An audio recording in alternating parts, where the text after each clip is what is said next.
In this video, I'm going to be talking about defense mechanisms. So this would go along with Freud, but also some of the neo-Freudians, some of the psychodynamic people also have various defense mechanisms as well. So for example, Adler, with his idea of the inferiority complex, he would say that the defense mechanism you use in order to get over that inferiority complex would be compensation, making yourself superior in one area to make up for those feelings of inferiority in others. However, for these purposes, we're going to be talking about 6 different ones that Freud would also agree with.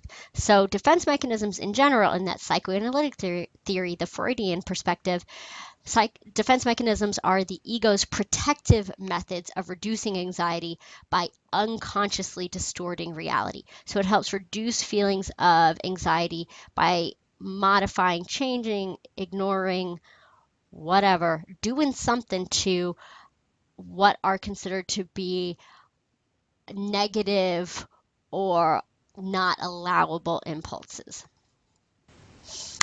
So this is all unconscious and it's connected with that ego. The 6 we're going to talk about are repression, reaction formation, projection, rationalization, displacement, and denial. So these are the 6 that you need to know.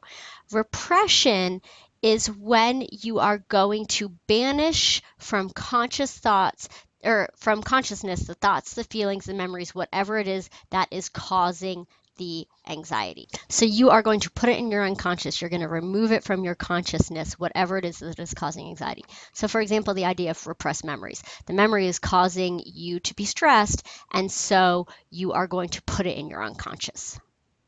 The next defense mechanism I will discuss is reaction formation.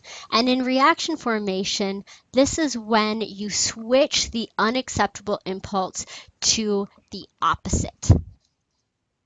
So, for example, men who reported strong anti-gay attitudes actually experienced high physiological arousal when watching videos of homosexual men having sex. So, men who were the most anti-gay in this one study actually experienced the most arousal, sexual arousal, when watching gay men having sex. That would be a reaction formation for Freud, because for them, their own homosexual feelings were so unacceptable to them, they switched it to the opposite, and instead of being gay, they became very anti-gay in their beliefs. That would be reaction formation. The next one is projection. And in projection, this is when people disguise their own threatening impulses by attributing them to other people. So, for example, if you really like somebody and you feel bad about liking them, you think it's unacceptable, you think, wow, I can't believe they like me so much, it's awkward. It's not them liking you, it's really you liking them. You project your feelings onto them. One modern day version of this, something that researchers study, is something called the false consensus effect. And this is the tendency to overestimate the extent to which others share our beliefs and behaviors. And a lot of research has been done when people are doing unacceptable behaviors or have what would be considered unacceptable beliefs connected to this. So again, that false consensus effect, you tend to overestimate the extent to which other people do what you do, basically, or think what you think. And so this would be projection. If I do it, everyone must do it. If I think it, everyone must think it.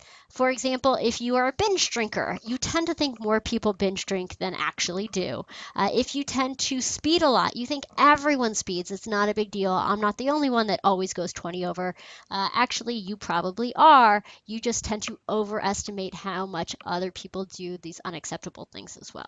So the modern version of projection would be that false consensus effect. For rationalization, this is when you give a self-justifying explanation instead of the real, more threatening one for your actions. So, for example, if you want to go home from work early because you really want to watch a soap opera, that's totally unacceptable to bail from work to do that. So you will say, no, I really need to go home because I'm feeling sick. No, you aren't. But if you give that explanation, I'm too sick to be at work, you don't have to admit to yourself that you really just want to go watch soaps. So you are going to give a reason that makes you feel better rather than having to admit the real reason for your actions. If you do displacement, the next one, this is when you shift your impulse to a more acceptable or a less threatening object. For example, if you are mad at your boss, you can't punch your boss. That would be an unacceptable aggressive impulse. So you come home and punch the wall instead. That is an example of displacement. Or if you are really attracted to your boss, again, totally not cool, so you go home and passionately kiss your wife. That is going to be displacement. You can't act on the object of your actual impulse, and so you act on a more acceptable or potentially less threatening one. And then finally, denial is when you just refuse to accept the impulse. You deny it's there at all. So for denial, you say, no, that's not there. I don't think that. That's not happening. That never happened. You just want to totally ignore it exists at all. That's denial. So these would be the 6 defense mechanisms that you would have to know: repression, reaction, formation, projection, rationalization, displacement, and denial. Again, there are more than this, such as compensation, sublimation. The others do exist, but these are the 6 that we are going to be talking about in class more in depth.